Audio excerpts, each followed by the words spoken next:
Welcome to The Courage Effect. I'm Suzanne Weller, and this is a show about growth and unleashing what's possible. You will hear inspiring stories about what courage looks like, how we navigate what's getting in our way, and the opportunities that surface when we choose courage over comfort. Let's get started. Welcome to The Courage Effect. I am Suzanne Weller. When a reporter calls a woman for a story, here's what happens more often than you think. She says, "Oh, I'm not the right person. You should talk to Joe." My guest today built a whole company to change that. Emily Parkhurst is the founder and CEO of Formidable, and she is on a mission to get women's perspectives into the news, not just into the lifestyle section next to the gardening tips, but in the real conversations about the world.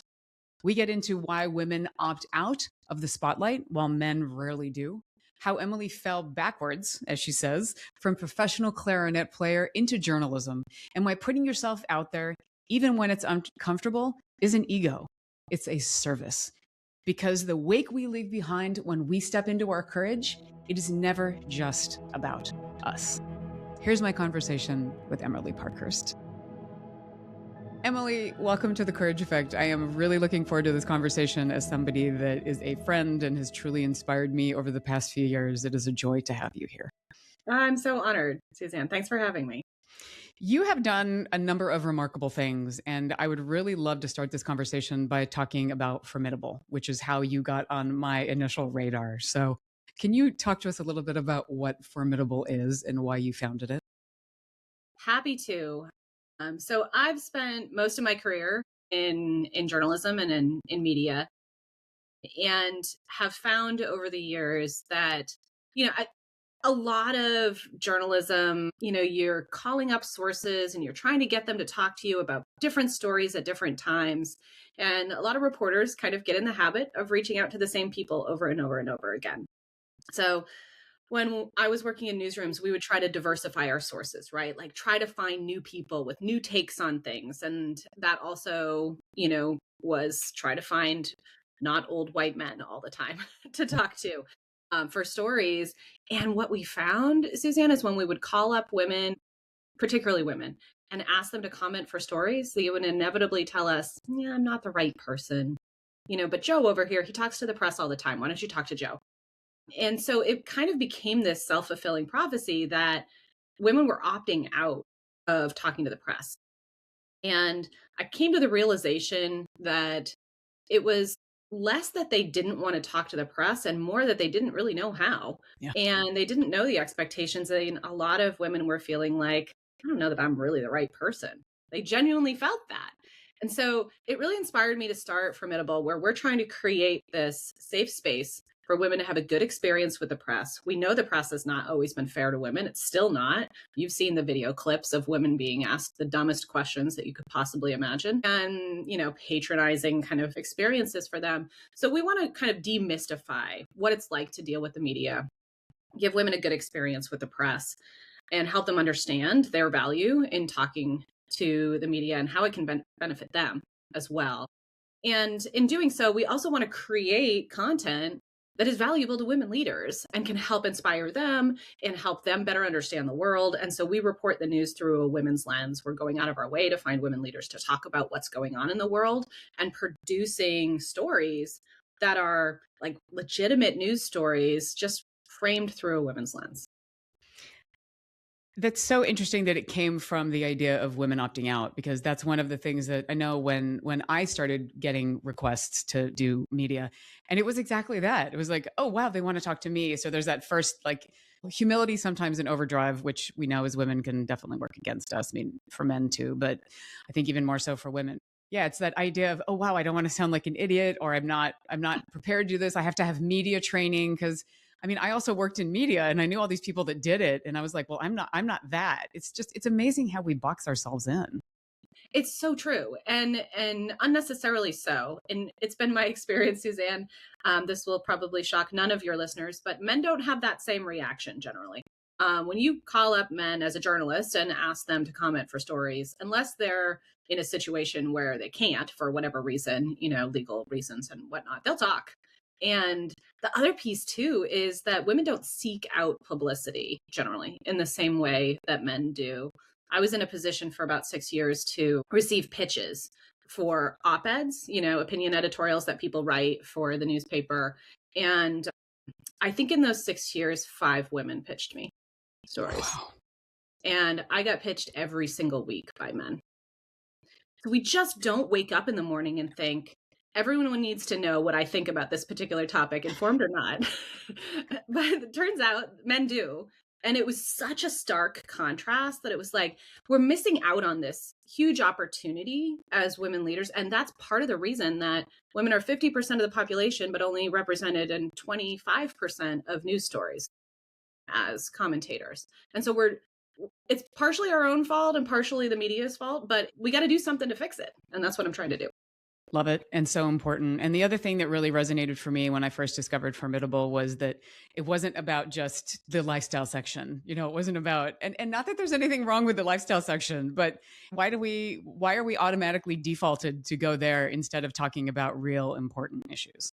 Right. Women's issues, right?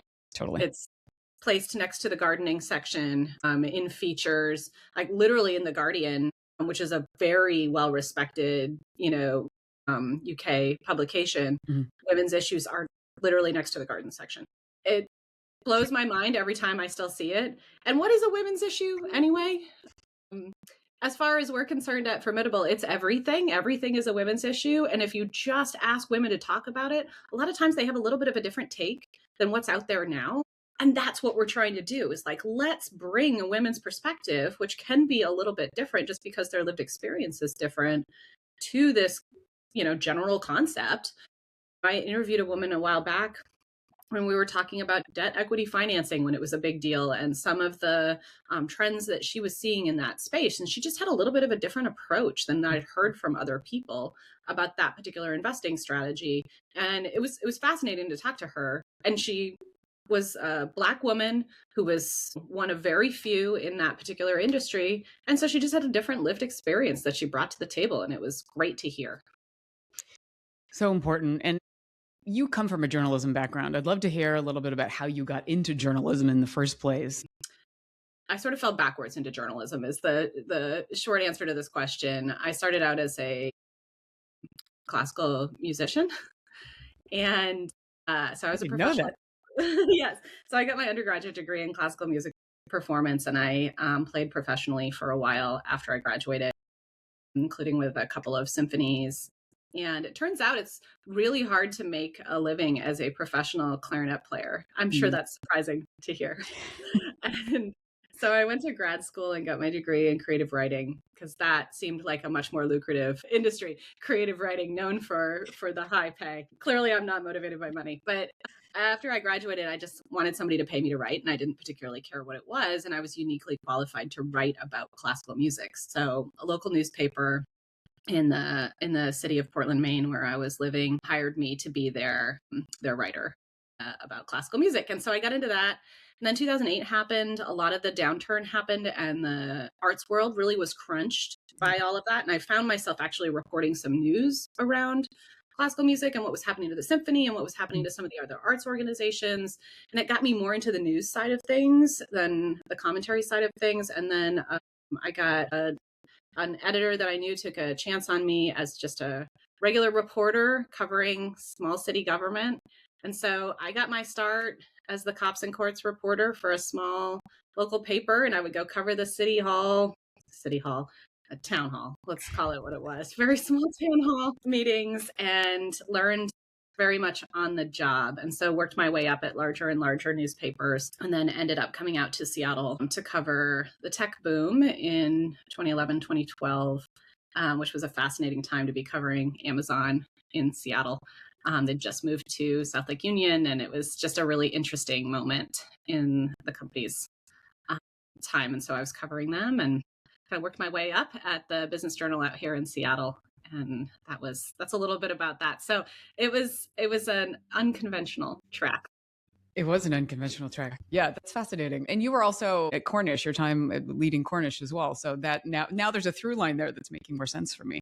Yeah, stepped in. I mean, that's a little bit of a cautionary tale of be careful what boards you end up agreeing to be on, but I did end up stepping in as the interim president at Cornish College of the Arts, which pulled that arts education back into relevance for me in a really meaningful way and helped negotiate the deal to merge with Seattle University. So brought my business acumen from my time in media as a media executive to bear with my arts background. And it was kind of a fun combination of the two, actually. Mm. How did you really cultivate your leadership chops? I mean, I'm hearing a lot about you coming to discover yourself and what was viable for you and what the opportunities were. But you strike me as somebody who is obviously you're not afraid to take risks. You're not afraid to push the envelope, but you create a community for people to be more educated and empowered. I mean, and to do that for women, especially as we said, not just in the lifestyle section, but in the greater universe and giving them a voice. I'm curious for you, how did you really start to step into leadership and how did you know that that was something that you wanted to do more of? It's a great question. I've actually been meditating on this a little bit lately, Suzanne, and thinking about that journey. And part of it, and this might sound a little crass, but I didn't want anybody else to be doing it. And I'd had some, pretty negative experiences with some leadership in some newsrooms where it wasn't working. It was a little bit of a leadership vacuum at the top. And reporters, if you know anything about reporters, they tend to be pretty strong personalities. They feel very strongly about what they're doing. They're very mission driven people, certainly not doing it for the money. And as a result, if you don't have strong leadership at the top of newsrooms, the inmates run the asylum pretty quickly. Yeah. And it's not good. You need that strong leadership because reporters need direction and every good reporter needs a good editor. And that's a really important relationship. So it came out of frustration, and I moved into a leadership role at the Business Journal after I think it was three years as being a reporter there. And there was a leadership change. And the new editor met with me, and I was, if I'm going to be honest, I was a problem. Like I was trouble. I was frustrated with the lack of direction. I felt like we weren't doing things the right way. And I'm not a quiet person when I'm frustrated. And I was young. And I think I was expressing that in some ways that he was not super thrilled about. And so he called me on it. And in that kind of moment, I realized, oh, he actually does have a vision for where we're going to go. And he wants to take us there. And if I don't get on board, I'm probably going to be fired. And so I sort of had to make that decision in real time in a moment and pivot. And I did in that moment. We ended up talking for about 2 hours in one of those initial, new editor meetings. And he ultimately decided to promote me about a month later to be the managing editor underneath him. Managing editor is sort of the traffic cop of the newsroom, the person who keeps all the trains running on time and whatever mixed metaphor I can come up with here. But it's basically the person who's working very closely on the journalism with all of the reporters. And so it was my first chance to kind of move into that leadership role. And I learned a lot from him. He was a fantastic editor. And then when he left, I moved into the editor job. And that's, much more of that kind of leadership position, and learned a lot from the publisher at the time, who taught me a lot about leadership and how he approached things and he mentored me as well. And so I really benefited from some wonderful mentors along the way who invested in me. I've only ever worked for men, and so they've all been men, but they really did believe in my ability to learn some new things and learn some new skills. And then I made the jump to the business side. Very uncommon for journalists to then become publishers, because usually the publishers come up through kind of the advertising and business side of the operation. But I made the jump from journalism to business. I was really interested in that. And again, had this incredible mentor. It was the same man who was publisher. He got promoted and I moved into his position. And he worked with me so closely to help me understand how to make that transition. He'd done it himself. And I learned an enormous amount from him. So I really benefited from support from others. And that helped me, I think, frame my own leadership style and come to it naturally, just with amazing support. I love that your leadership journey started from basically being good trouble. Yes. Do you feel that because you said you came up from the unconventional route of journalism as opposed to more of the advertising and business side, do you feel like that gave you more credibility with the people that you were leading? To a certain extent, for sure. Certainly the newsroom. I think the advertising side was a little incredulous at first that I was going to be able to do it. I benefited at the Business Journal from having some very experienced ad reps too, who were already in place there, some of whom I considered friends at that point and I trusted. A lot of them are still there at the Puget Sound Business Journal, which I love to see, and they're still knocking it out of the park. A couple of them have been promoted. It's great. I benefited from having been editor. They knew me. The ad side knew me. They knew that I had integrity. They just were not 100% sure that I was going to be able to drive business. But I came out of the gate pretty strong and with a passion for things. But I had to sort of prove it at first. And that's been, if I look back on my leadership journey, Suzanne, none of the promotions that I've received or the jobs that I've found myself in are what I would describe as a natural progression. Every time I've had to really fight for them. When I went for that managing editor job the first time, I put together a PowerPoint presentation. I sat down and presented it to the new editor and said, this is why I'm the best fit for this job. I really fought for it. And same with the publisher job. I had to go to Charlotte, North Carolina and present to the president of the company and the CEO of the company and convince them that this unconventional candidate was the one to go with and why. And so I had to make a case for myself every time. And in doing so, like once you do that, you have a little bit of a chip on your shoulder. You're like, all right, now I got to prove that I was right. Yeah. And so you come out of the gate, feeling like there's something to prove. And I do well in those situations. I like that challenge. It's a lot of fun for me. And I win people over pretty quickly because I'm willing to put in the time and the energy. I have a lot of energy. Well, what's also striking me is that this was your training to be a founder. I mean, the idea of like to actually put together the business case, to found the business, to get the advertisers and otherwise. But it's interesting when you talk about proving yourself because it's the idea of advocating versus proving. It's true. It's advocating for yourself, and then once you're successful in that, then you have to prove it. Yeah. Prove it. Yeah. And as women, I think that so much of the time we're behind the eight ball and have to do that more than is appropriate. Let's just say, I don't even know what word to use there. I could use a much more inflammatory word. Yes. And the thing too is like when you slide into the entrepreneurship role, I think some people are naturally drawn to that. I don't know that I was naturally drawn to become an entrepreneur. I sort of fell backwards into that, like I fell backwards into journalism, but it came from a place of seeing a problem and wanting to solve it. Yeah. And being frustrated that in the organizations that I had been working over the years, I wasn't able to solve it. And so sort of saying, okay, well, I need to just go do this myself because I understand the problem and I think I know what a solution would be and I want to be part of the solution. Yeah. And not just perpetuate it and keep it going. Yeah, exactly. Do you feel that you've had to shift your leadership style at Formidable? I don't know that well, maybe a little bit.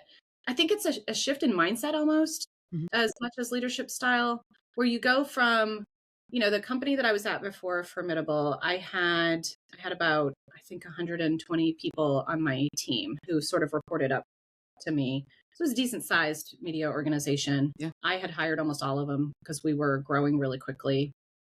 And when you're in that kind of position, you've got 3 or 4 layers of management kind of below you.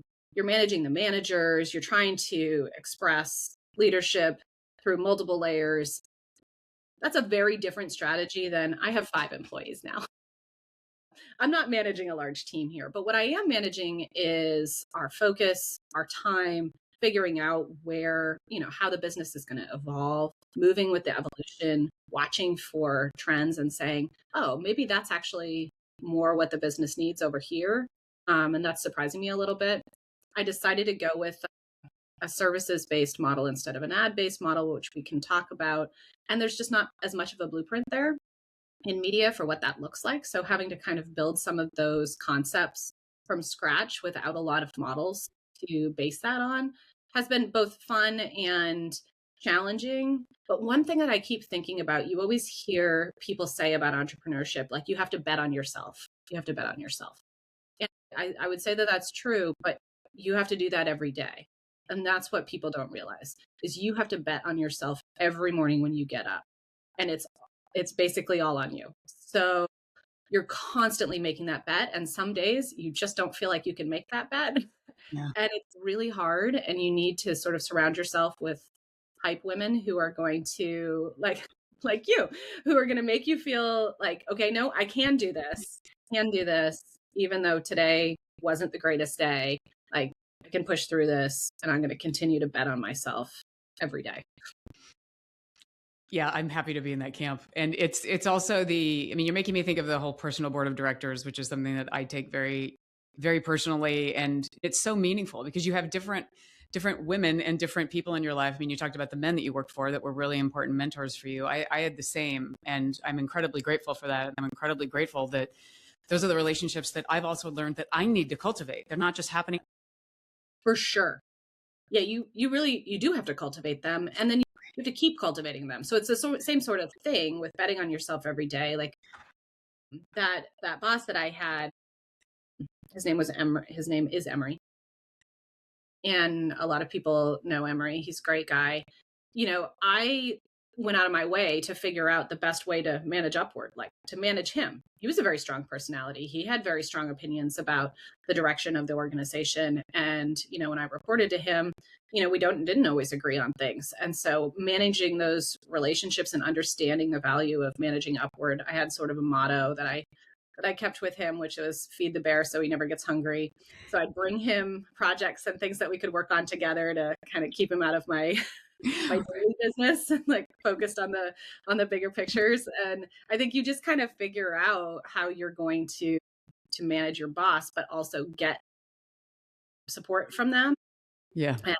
And have them see you as somebody worth investing in. And that's not a guarantee. Like you do genuinely have to work at that.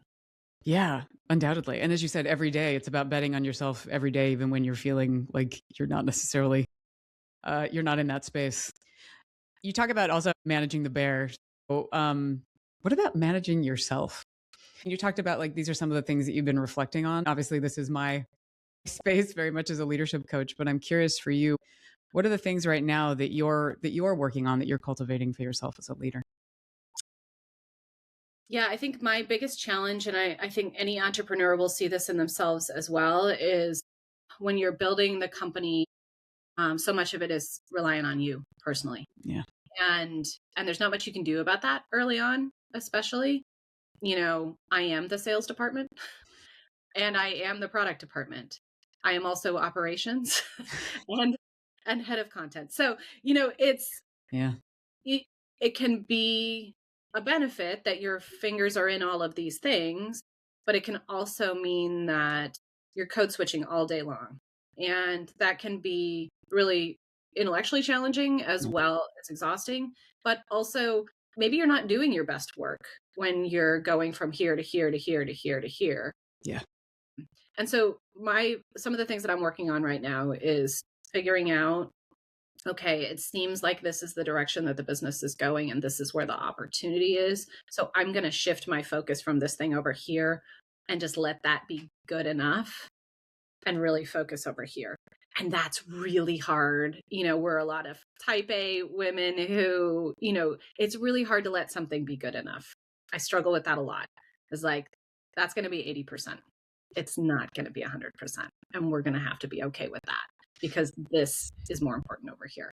And maybe it's not universally true with just entrepreneurs. It's that can be true in big business settings too. But I have found it to be particularly acute in an entrepreneurship setting where you really are pulled in a lot of different directions, and you can be the idea woman as well as the biggest problem when it comes to sustainable growth of your company. You can be the roadblock as much as you can be, the greatest asset.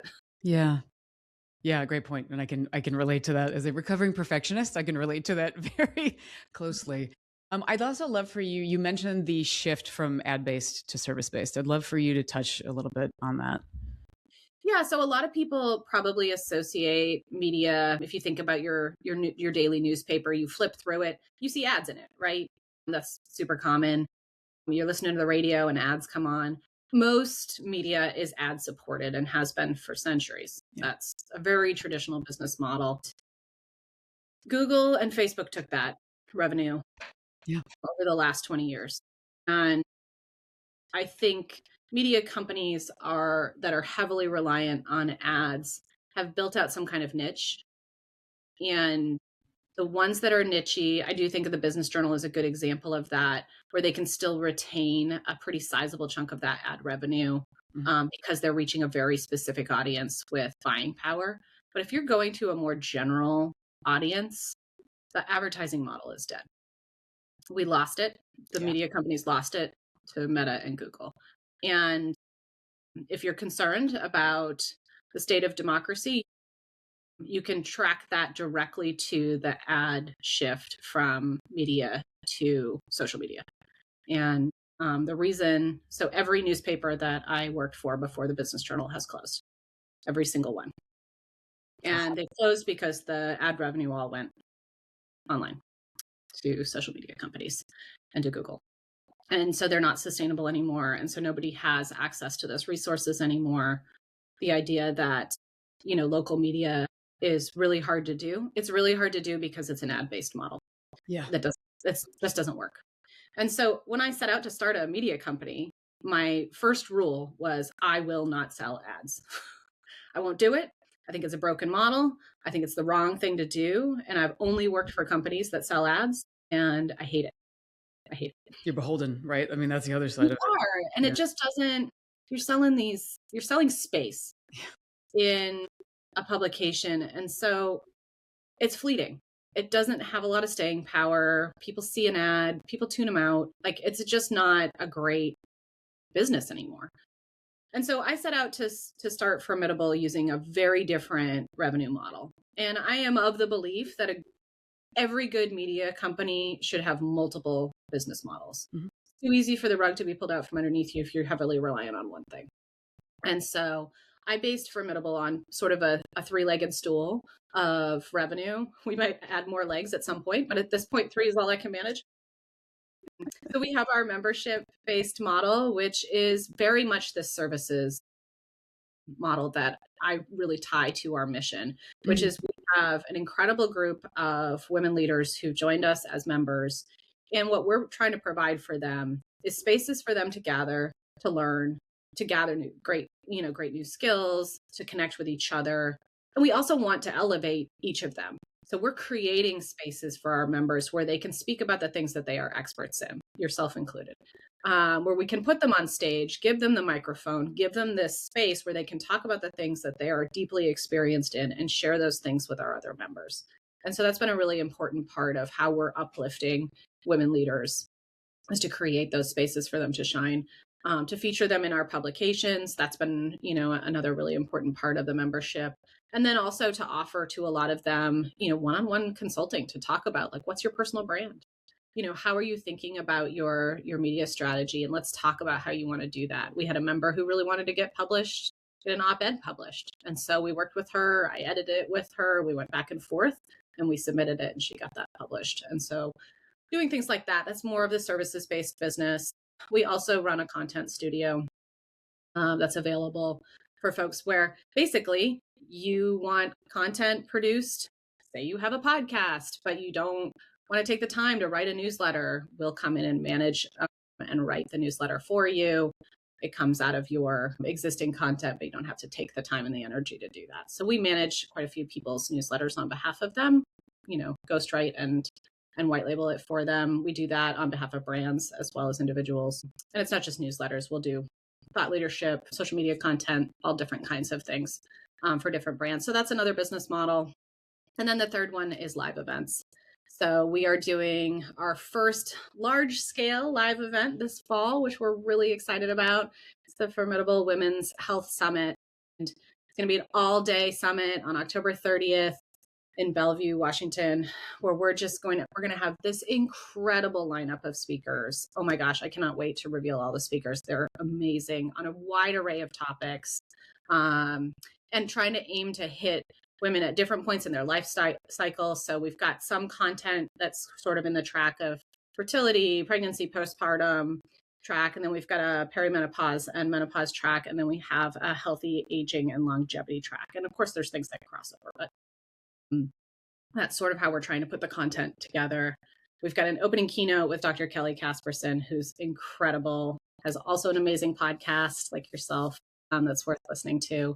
And then a closing keynote with Dr. Jessica Shepard, who's the chief medical officer for HERS, the women's health company. So we're really excited about it. It's going to be really fun. And that business model is sort of sponsorship based. There's an expo as part of it. So booth sales and ticket sales. So sort of 3 different business lines is what we're building up, and a lot more focus on services and experiences and less on straight ads. Yep. That's great. I can't wait for that event. And we'll make sure that we have a link for it in the show notes. You're also making me think, and this is one of the things that I love about the Formidable newsletter and just the coverage overall, is how much is focused on women's health. And I know that you see that as a really large opportunity looking ahead, especially when we look at, I mean, women are 50% of the world and we spend more money in healthcare. But when it comes to the actual coverage and documentation, and women sometimes even being educated about their health and what they have exposure to, and we know in the past also miseducation about their health, I would say that. When I was first researching hormone therapy, and we know that historically there's bad information out there and flawed research and otherwise. I'd love for you to talk about, obviously you're doing the health summit, but where does healthcare come in for Formidable? Because I know it's a big piece of your work. Yeah, absolutely. We sort of discovered pretty early on that when we were writing about topics that were interesting to women leaders, I don't think we should have been surprised about this, but we were a little bit surprised by how much people responded to our healthcare coverage. So every time we did stories around women's health topics, they were by far our best performing pieces of content. So that told me pretty early on, Suzanne, that this was going to be a topic that we wanted to lean into a little bit more. People were hungry for this information. I think part of it comes from this idea. I mean, you've had this experience. I'm sure you were mentioning it earlier before we started, that you get together with your girlfriends, you get a couple of glasses of wine in, and you start talking about, name the, health challenge that somebody is experiencing. And then you all try to problem solve with each other. Like, oh, have you tried this? And, oh, you're having trouble sleeping. Here's what I'm doing right now. And, you start to exchange actionable health information with each other based on your own personal. Yeah, pretty much every time now, I would say. Right. Yeah. And as you get older, like more of those conversations, right?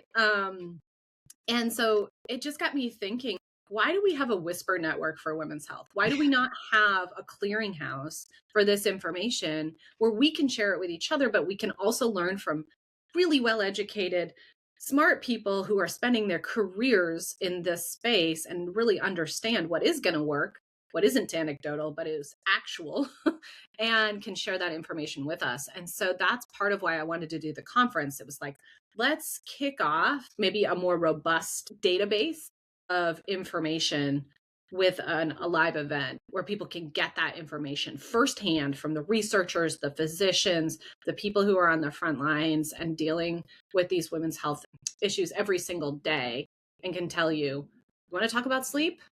Here, let's talk about sleep, and let's talk about what's realistic for women. We're going to have a conversation about endometriosis and how new research is suggesting it might actually be 3 diseases, and that's why women are misdiagnosed all the time. That endometriosis behaves a little bit more like cancer than we realized. You can have a surgery and still end up with endometriosis in your lungs, in your brain. It just shows up in very different ways, and we don't fully understand what that is, but research is happening. So let's have a conversation in real time about real solutions. And then we're going to have some conversations about advocating for yourself, gaslighting, medical gaslighting, and the challenge of women going in saying, I have this problem, and being told, you have anxiety. Here's an SSRI that you'll be on for the next 30 years. Best of luck to you. Yeah. And you're dismissed, right? You're hysterical. And so we want to do a session on advocating for yourself and saying no to some of the things that are pushed on women when maybe that's not the correct diagnosis. Yes, hugely important. And having the right doctor. I mean, that's one of the things that I have also found out from personal experiences. Just because they're a doctor doesn't mean that they're the doctor for you. They have your best interest potentially based on what you're going through. Yeah. And that's a whole other story for a glass of wine, probably. I ran into a friend of mine. I was going to the podiatrist last year, and I ran into a friend of mine in the lobby. We were like, okay, we used to run into people in bars, and now we run into each other in doctor's offices. Yep. It's like, Stage of life. yeah, hello, midlife. A few themes that I'm hearing as we start to wrap up the conversation. The idea of don't just accept it the way things are or the way that things will continue to be, for better or worse, or that you have to be in those spaces, much less survive in them. There are opportunities to be out there and to forge your own path, and also to look to other people for mentorship and for support. And who are the people that can be that personal board of directors, but the people that can help you to really advocate and support yourself, to make sure that you can be your own cheerleader, but you need some people around you to help to psych you up. I'm curious for you as we wrap up, what is one thing that you really would love to encourage the women listening to the show? One concrete thing that you'd love for them to potentially do after hearing this conversation? Think about talking to the media. Think about the value that your perspective would bring if you sought out opportunities to talk to the press, and frame it instead in your mind of thinking about it like, oh, I'm just trying to go get stories about myself to flame my ego up. Like, that's not what it is. It's a service. You're providing a service to the world by sharing your perspective, because we need more women's perspectives represented. So you reaching out to journalists, to reporters who are covering topics that are important to you, you're providing a service to them. They need your perspective in order to do their jobs. So think about that perspective that you have and that you bring, and how your unique story is valuable and worth telling, and that there are people who want to help you tell it, and they need you to reach out to them. So consider doing that. Consider forming relationships with reporters. It turns out they're just people. Invite them to coffee, reach out to them, tell them what you can share and how you might be helpful to them, and build a relationship with them. And try not to be as intimidated by it as it might seem. Like, get to know them as people, and you start to realize reporters are just people. That is such a valuable reframe, and I think really important, because also in some of my initial experiences with reporters is when I worked in corporate, and I was like, oh God, should I be talking to these people? Like, so it was also a matter of, am I potentially muzzled by my organization, and am I potentially jeopardizing them, not just sacrificing myself or putting myself in an awkward position? Men, don't worry about that. Straight up. It's just true. I think they ask for forgiveness and not permission, and women ask for permission and want to check every single box before they go out and talk to the press. And I would just say, get over it. Unless you're dealing with like really sensitive information, but you know what that is. Yeah. If you're holding an NDA, like, don't go talk to the press about the thing that you've got an NDA on, but that seems obvious. There are plenty of things that, maybe you've negotiated major merger deals. Maybe you've time and time again been in positions to do, major layoffs and handle the after effects of that. Well, there's a lot of that going on in the world right now. Yeah. And reporters might need third parties to just comment on what it's like at a large company after a major layoff. And you could add that perspective, and your perspective is valuable. Yes. I'm also hearing the cascade of these acts. It's not just about us. It's also about the other people and the change that we're able to bring about when we make these decisions, when we step into that courage, not just for ourselves, but there's a larger wake to those behaviors. For sure. And it is a little bit about courage. You do have to put yourself out there in a way that might sometimes feel a little uncomfortable. And that's where the growth happens. Totally. Yeah. And a lot of the time that's when we advocate and actually talk about ourselves and maybe do some humble bragging at the same time. Nothing wrong with that. Again, the men do not pause on that one. Yeah. Emily, thank you for this conversation. I am grateful to be a part of the Formidable community. I'm so grateful to you and your team for doing the work that you do. And thank you for this conversation. Oh, it was my pleasure. Thank you so much, Suzanne. All right, everybody. All of Emily's information will be in the show notes. Feel free to reach out, get connected, check out Formidable, and take care of yourselves. Stay courageous. Thanks for spending time with me at The Courage Effect. Before you go, a reminder: the way that you lead is the way that you live. There is no brave version of you at work that shows up small everywhere else. Courage does not compartmentalize. It is a daily practice in the small choices you make that nobody claps for. That is the work that we do at Weller Collaboration, helping leaders to stop performing leadership and start practicing it from a lived, real place. For more information, check out wellercollaboration.com. If this episode gave you something, please listen to our next one. That's how you can give back. Share it with somebody else who is wrestling with their own brave next step, and subscribe so you never miss an episode. A quick thank you to my guest, to Dave Nelson for creating our theme music, and to Heather Groneck for her administrative magic. I am Suzanne Weller. Keep choosing courage, one honest moment at a time. I'll see you for our next show.